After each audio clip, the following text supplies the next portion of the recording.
following is a conversation with Carmel Haynes. Carmel Haynes is the Executive Director of BIBA, the Association for Global Business in Barbados, which represents over 140 member firms. She also sits on the board of directors of the Barbados Private Sector Association, BPSA. The big bottleneck for the majority of Caribbean countries is still the lack of access to the international capital and financial markets and the ability for businesses to accept and process online payments.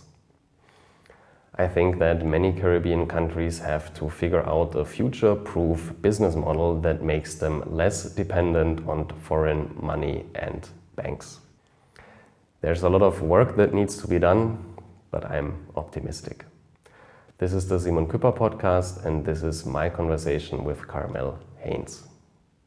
Yeah, looking back the last few years, or maybe the last 12, 24 months, what are the main problems, the main troubles in Barbados from a business and economic perspective? Right. So obviously, we had the economic downturn since 2008, which Barbados has been struggling to repair our economy since then. And then we had in 2015 a change of government, which we were hoping there would have been, in terms of new ideas, new initiatives to get the economy re-energized. And it seemed that the new administration was putting plans in place to try to pivot to really in terms of investing or resourcing more new technologies, such as we were looking at digital fiat currency. Mm-hmm. We have one of the technology firms here in Barbados called BIT, which has actually been piloting with the Eastern Caribbean, the first digital currency in the Caribbean. Mm-hmm. And, we were hoping that we would see something like that taking off in Barbados. They had been through a sandbox with both the Central Bank of Barbados and the Financial Services Commission in tandem. So, that was looking pretty interesting. Government has also been looking at, we have a green technology target for 2030. And so they were looking to resource more of that transformation in terms of green energy bonds, putting incentives in place for retrofitting and conversion into, more sustainable green technologies, etc. But then, of course, from the end of 2019, early 2020 is when, COVID started to rear its head, and government has really been just in a, how should I put this, survival mode. Mm-hmm. The economy has, it's declined 18%. It's been a massive economic decline, or tourism sector. So while I represent the global business sector, which is basically international, multinational companies who operate from within Barbados, or domestic companies that have global clientele, service global entities. We are I would say the second pillar of the economy. The main pillar of the economy is the tourism sector, as is with most Caribbean islands. Right. And obviously, with all of the travel restrictions, etc., and with the countries, our main source markets, for example, the UK, pretty much restricting leisure travel, that really put a tailspin on our economic performance. We have only about, I think it is about 10% of the hotels in Barbados are operating at over 30% occupancy. It's been a massive downturn. So obviously that had a knock-on effect, not only for the tourism workers, but all of the other industries that service tourism. So agriculture was very hard hit by that. Manufacturing was hard hit. And then you had, so apart from the hotels, you had all the various tourism attractions. Government saw its unemployment rate increase. They had about, I think, 40,000 people registering for unemployment, which is almost a third of our workforce. For seven. So it was a massive hit, and therefore, and of course we are, I'm not sure if you're aware, but we are in an IMF restructuring program where we had certain targets that had to be met. And that was, so when you mention the fact that government, as you say, defaulted, but what they argue is that they paid the principal and not the interest. So they don't consider it technically having defaulted.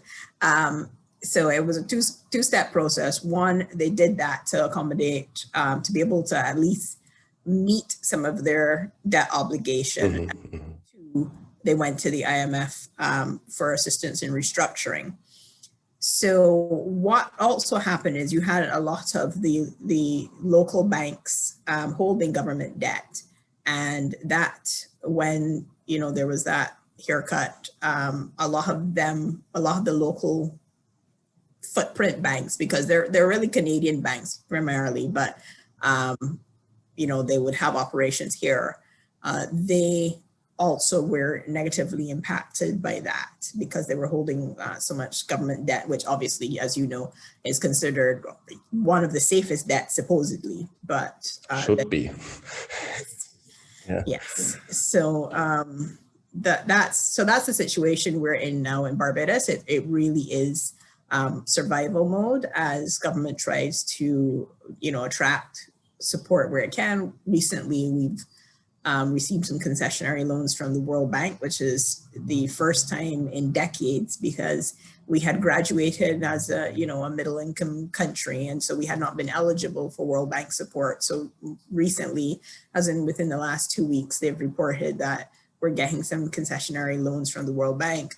Of course, we've had to draw down from the IMF and our SDR, and then the IDB, etc. So we're trying to in terms of shore up our net international reserves through borrowing, which obviously is not that sustainable. But with Barbados being a net importer, we really need the foreign exchange to be able to purchase so much of what we need. I mean, one of our highest expenditures is on energy, and with fuel prices rising, oil prices rising, that is a huge portion of our import bill.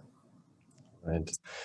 Yeah. So you said till 2030, Barbados want to become green energy. Did I understood that right? Mm-hmm. Okay. Yeah, we have a green energy target. I can't remember what is the percentage, but more recently we did have a meeting with the Minister of Small Business and Commerce, who's responsible for that. And as he said, with COVID, that target is going to have to be revised given everything that's been going on. But yes, that was where we were heading towards. And it's all part of, as I said, our import substitution, trying to find ways to bring down that huge import bill that we have. Yeah. So you mentioned that a lot of the debt was held by local banks in Barbados. So big commercial banks, yeah. Yeah. So how did that affect really the businesses in Barbados itself in that regard? And how would you describe the current situation in Barbados in general when it comes to access to international capital markets, to financial markets, or even simple things like can a company in Barbados easily accept online payments, for example, things of that nature? How do you see that current situation there?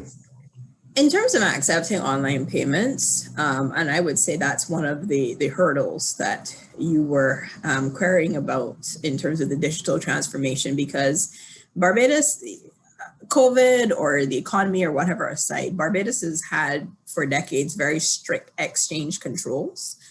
And so this has made it very challenging in terms of, as in currency exchange controls, has made it very challenging in terms of getting the merchant banking accounts that provide for online banking, online transactions. Right. That has been an ongoing challenge apart from COVID or anything else that's happening with the economy. It's really challenging to be able for a small business person to be able to get a merchant account. And also in terms of the percentages, in terms of the commissions that the banks charge for the accounts, that's also a bit of a damper to doing business virtually. Of course, there are international solutions such as PayPal, etc. But again, because of the exchange controls, so for example, you could receive your funds, yes, to your PayPal account, but in order to be able to get it into your Barbados account, it could take as much as 40 days, So that is obviously for a small business person with very tight cash flow issues, that's not sustainable, really. Yeah, absolutely. And I think that kind of matches a lot of other Caribbean countries that kind of have the same bottlenecks or the same problem here. Yeah. So do you know where the, let's say, the bottleneck is? Are that the local merchant banks? Are they the international banks that have, as you said, the restrictions or regulatory environment that says, okay, maybe Barbados, as other Caribbean countries, doesn't have proper KYC regulations or enforcement in place, and that is the reason why it's so hard to get these connections? Or what would be your, how do you see that? Yeah, I would not say that we do not have proper KYC. The level of due diligence is actually one of the things creating that hurdle or that bottleneck because of what is imposed by the parent banks, in Canada, etc. Yes, as you might be aware, we have had issues within the Caribbean because we tend to be lumped in with Latin America and especially with a lot of the unrest. So there, we do see enhanced due diligence. We've had some issues with, I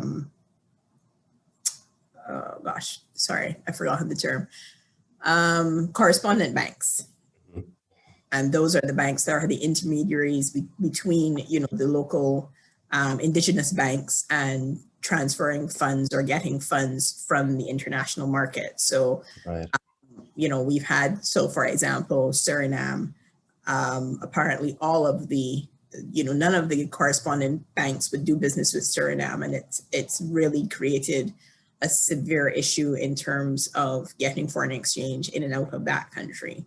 So unfortunately, the Caribbean does suffer from that. So I would not say that there is a specific problem to Barbados. I would say that because of the region we are in, we suffer from the enhanced due diligence and the KYC requirements. And what we have been told most recently by the banks, though, is I'm not sure if you're aware that in Barbados we're moving towards a digital ID. We're going to have a digital ID card, and yeah, so it is going to be a physical card, but it is going to also have digital/biometric information that's contained, and you can swipe the card. And so what we've been told by the banks is once that gets going, it was supposed to have been launched in April this year, but again, COVID has kind of pushed back everything. Yeah. So once that is in place, we've been told by the banks that it should cut down on the amount of documentation that persons need to provide in order to open up bank accounts, because even to open a new bank account here, it's extremely challenging. And that is a big complaint that small business people have. To open a personal bank account, and it's even more challenging to open a business account. Yeah, it looks like that is still one of the, in most Caribbean countries, one of the main bottlenecks. That's true. So do you know if that ID has some blockchain technology where it's built on, or you mentioned digital currency that Barbados is planning. Do you have any information about that? Well, not that Barbados is planning, that the private company that has the technology available had approached the Barbados government Okay. of providing, and so there had been discussions. And as I said, there had been a trial where they had gone through a sandbox, but we are still not very clear as to what were the results and, you know, what is holding that back from actually coming to fruition. But as I noted, they are providing the service for the Eastern Caribbean. So you've seen what's happening. The Eastern Caribbean Central Bank has adopted it, and they have rolled out now with a pilot on this. I can't remember what it's called, but it's a digital currency that they're using there. I think, or I hope that this solves some of the problems in the future. But besides the problem that we have with accepting payments, or generally speaking, the free flow of money, what are other, not necessarily restrictions, but other bottlenecks that you think Barbados is struggling with, or that you hear from business owners in Barbados that they are struggling with, and that maybe technology, digital transformation can solve, or at least lower the suffering a little bit, maybe? Yeah, so the other challenge I would see with that is, so we have an automated clearinghouse here, but right now it's only the banks themselves that are part of it. None of the other non-banking financial institutions are a part of it, which are, you know, the credit unions or any of the other financial institutions that are not regulated by the Central Bank of Barbados. So you have the Financial Services Commission that regulates the non-banking financial institutions, and then the Central Bank, which regulates the banks and facilitates the automated clearinghouse. I think it was, earlier this year, the government passed legislation. It's the legislation is a new, I don't know if you get the actual name, but I think it's like new payment system or something like that was the name of the act. And so that is now supposed to provide going forward for all of the non-banking financial institutions to also become part of this automated clearinghouse. It's going to take some time, probably about 9 to 12 months. But once that happens, then you should be able to see quicker turnaround in terms of bank transfers. So instead of taking 3 business days, it would be instantaneous. And once that can happen, then you would be able to see quicker payments, etc. So that is a bottleneck, but it is one that is being resolved. One of the other bottlenecks, which again government is working on, is facilitating payments to government itself using credit cards, bank transfers, etc. They have something called an easy payment portal, but right now that is only accepting payments for certain taxes, so your land tax. I don't think it accepts payments for VAT.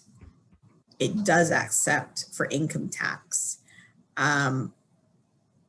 And I think your national insurance, but government now needs to facilitate where this easy pay portal can be used to pay all of the various, obligations or bills, etc., that you have to government. So once that has been widened, then you would definitely, that would create more of an ease of doing business as well. And so that is one of the things that BIBA, as the Association for Global Business, one of the things we champion is the need to improve the ease of doing business. We have been, for probably the last decade, we have been slipping continuously on the World Bank's ease of doing business report. And really and truly, as a jurisdiction that prides itself on being able to attract international business and international investment. We really need to improve our standing on that report, because that is one of our marketing tools, right? If we can say, and in terms of incorporation, in terms of being able to quickly make payments and receive funds back, etc. If that can be improved, then it will make us more marketable on the world stage. Yeah, that sounds good. But one question regarding that, how good is the, let's call it, digital infrastructure in Barbados? Meaning, how good would you rate the internet penetration and the availability of, let's just call it, devices at the end of the day? Oh no, we have an extremely high internet penetration. Okay. I think it is supposed to be about, there are 120 something thousand connected in terms of people with internet connections in Barbados, which is almost about half of our population. And then obviously if you take out for children and elderly people, that's actually a very high penetration.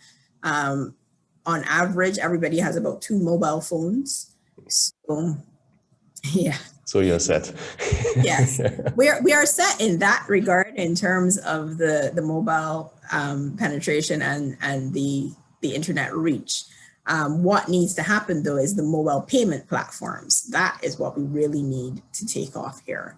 And so, we did have MasterCard visit about, I think, 1.5 years or 2 years ago to make a presentation to the small business sector, Small Business Association members about, providing a mobile payment system, but nothing has materialized since then.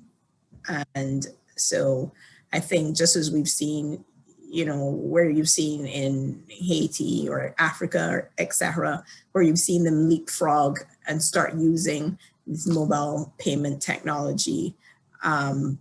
And that has really brought the unbanked into, even in China as well, we've seen a large penetration with that. So it brings the unbanked into the system and cuts out all of that problem with people trying to get bank accounts and the difficulty of it. So if we could see that happening here, that would really be a game changer. Yeah, I would definitely agree on that, especially the African countries that you mentioned. A lot of them literally skipped landline completely, skipped to mobile phones, and basically their mobile phone is their ID, is their bank account, and everything. And I absolutely agree that can be that kind of leap, that kind of acceleration or growth in that areas. And I also think, or get back the question, let me give the question back to you. What do you think in terms of, let's call it, the business model of Caribbean countries, or more specifically in that case, Barbados? Because as you said earlier, small country, small GDP, a lot of money comes from tourism. Therefore, it's very dependent on the global economy. Are people coming? Are people visiting, etc.? For example, when I look at certain European countries like Estonia, Latvia, etc., they're also, after 1990, after the Soviet Union collapsed, very small economies, very small countries, very small population, and they're kind of shifted their business model to a kind of digital hub for companies, etc. So they kind of found their business model even as a small countries. So what is your perspective or your take on that? Could that be a model where a lot of Caribbean countries can find their future place in the region or in a more and more global economy, and maybe specifically Barbados? Yes, I do think so. Given the our constrained land size as small islands, small developing states, we have a carrying capacity issue. There are only so many tourists that you can pack on the island. There is only so much water and other resources that you can divert to sustaining these hotels, etc., and these visitors. So therefore, when you have service-based, and when I say service, because obviously tourism is a service base, but in export services that can grow exponentially without increasing their footprint, I think that is a great model for the Caribbean. So yes, digital technologies where you can service people all over the globe from the comfort of your home or your office, etc., where you can scale up through using consultants, networks, etc., without having to have people actually coming into your country, where you can use homegrown human resources, etc. I think that is a great model for the Caribbean. And I'm pleased to see most recently with our education system here that they're starting a pilot where they're looking at introducing programming into the schools from a young age. So right, you do programming at the university, but they obviously realize coding and programming is a skill that children need from a very young age to make them more marketable in these times. And so that is going to be introduced, I believe, from the new school year that will start in September. So there is a recognition. It just needs the will to get it done. Yeah, I agree. I believe as well, from what I've heard, but I haven't seen anything officially presented by government, that we are looking at having a technology duty-free zone as well. So I believe we are looking at having Barbados be a hub for technology companies within the Caribbean. So there are certain things that are in train, but we're just not there yet, unfortunately. Yeah, still a long way to go. But I think every country kind of got that wake-up call through the pandemic, like, oh, there's a lot of potential and a lot of work to do in terms of digital transformation. And I would say we are aware of the Estonia model because we have had consultants come here from Estonia and make presentations not only to the government, but also the private sector on what they've done, how they got there, and what could be best applicable for Barbados. And what would you say? Are there any highlights? Would you say, okay, that would be things that you could pick from Estonia from that presentation? Anything that you still have in mind? Well, I think as we discussed before, really and truly how they have equipped people to do online commerce very, very easily, very rapidly from devices, and you do not need, in terms of all of the restrictions, etc., that banks provide because of their KYC requirements. So I think that is something that we really need to accelerate. The other thing is obviously in terms of not necessarily just Estonia, but the whole idea of really seeing ourselves as being able to provide services for the globe, understanding that especially, what we've seen now with all of the acceleration in Zoom and Teams and other online platforms where you can have meetings virtually and you can present yourself virtually to clients or potential clients overseas, that I think we really need to embrace the fact that we are part of a globalized world and we can sell our services anywhere. Yeah, absolutely agree. And that's why I think it's the right or a good decision or a smart decision from the government or whoever is responsible in Barbados for teaching these skills, programming, for example, or generally digital literacy, or however you want to call it, the skills that you need to not only be on Instagram and watch YouTube videos, but actually how do I translate that into valuable business skills at the end of the day. So do you see any efforts besides starting in, let's say in younger school levels with things like programming? Are there any other efforts in that regard in educating the workforce or skilling up the workforce?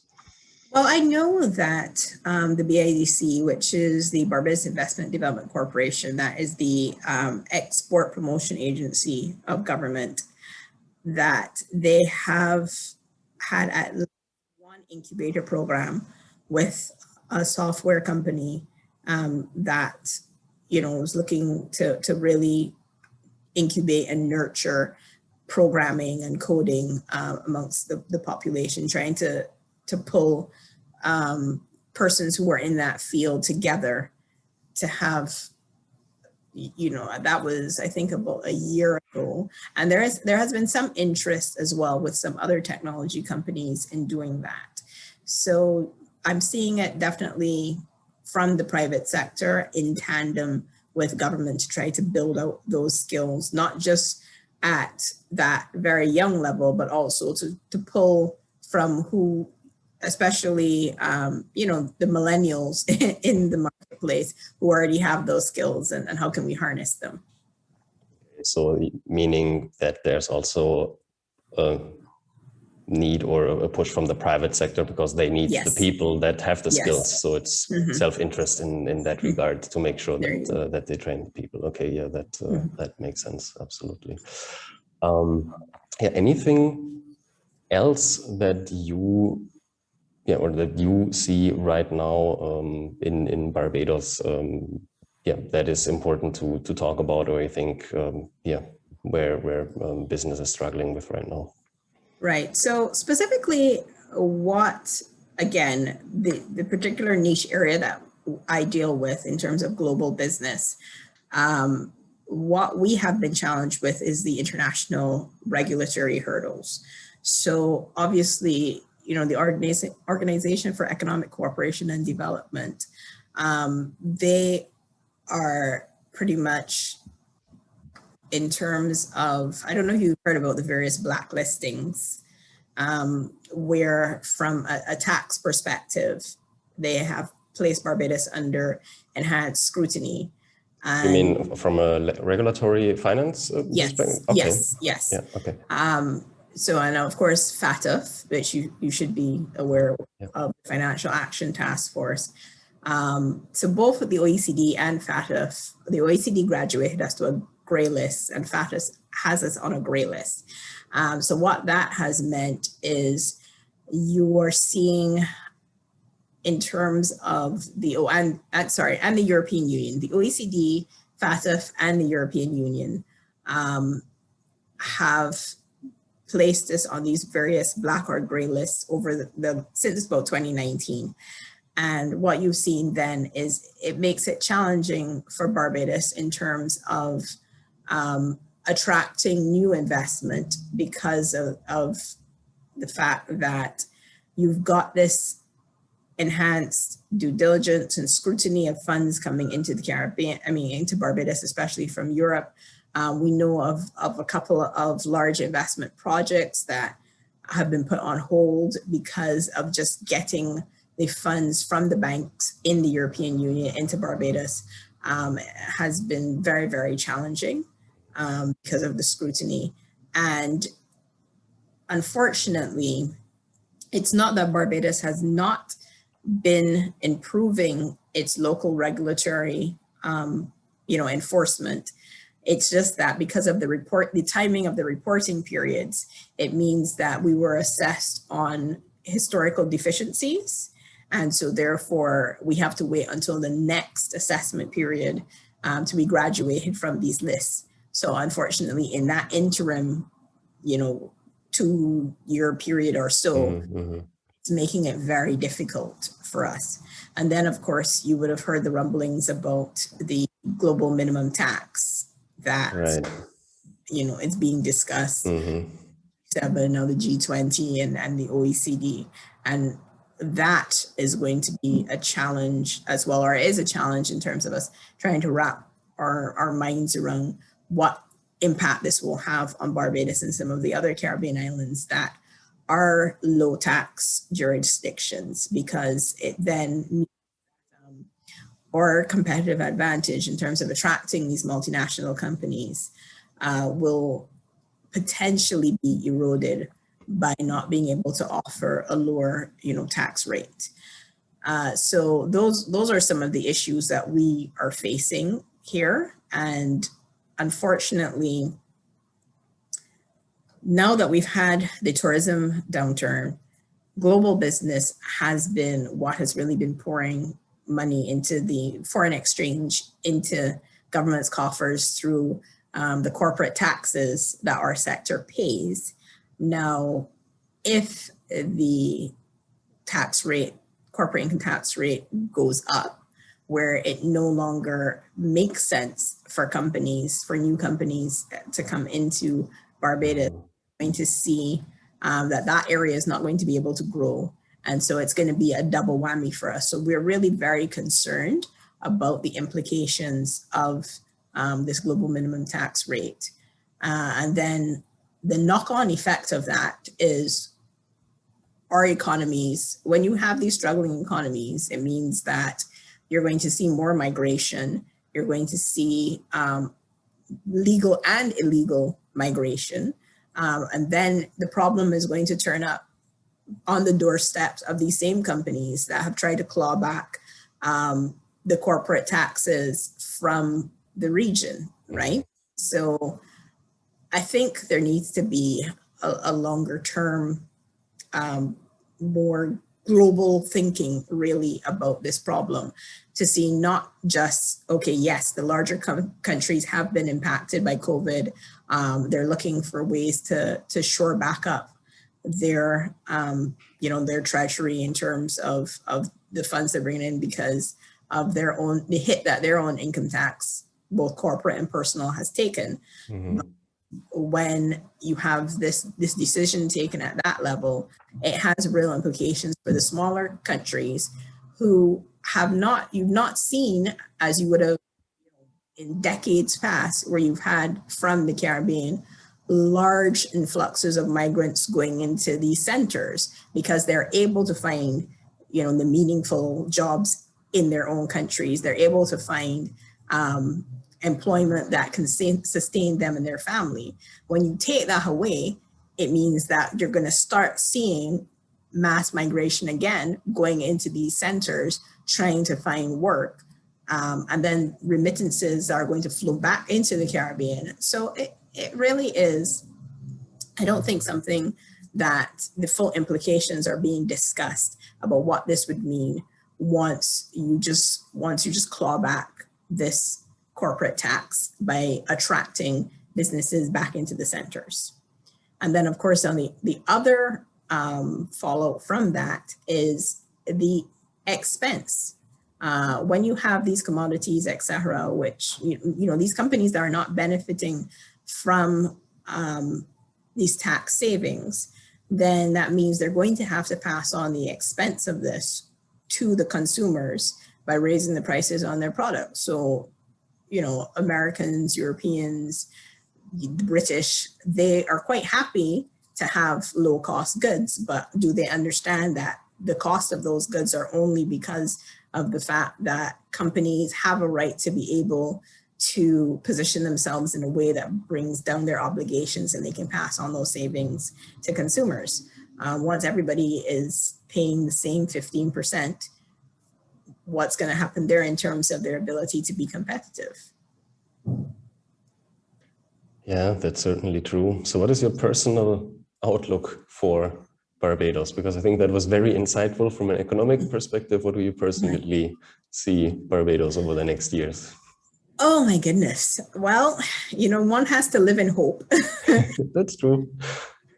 Really, all we keep saying is that it cannot get any worse, so it must get better. But there are serious and significant challenges. Unless we can see a good resurgence in our tourism business, and unless we can see in terms of the certainty and security on the corporate business side, in terms of not having these challenges from the various international regulators, then we are going to be in a precarious position, because we are unsustainable without that foreign influx of both people and currency, right? So we need it on the tourism side, we need it on the global business side.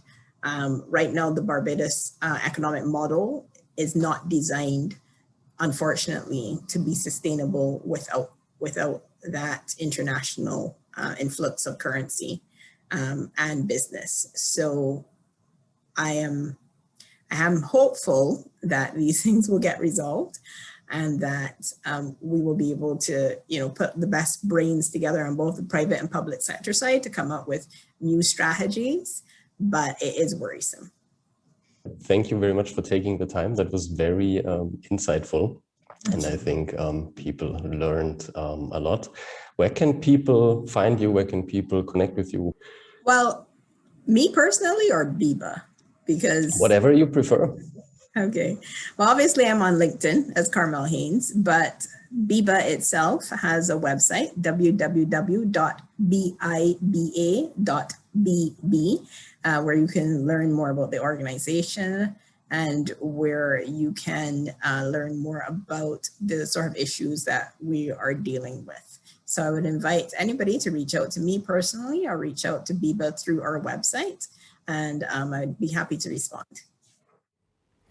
Thank you for listening to this conversation with Carmel Haynes. I appreciate it and hope to see you next time.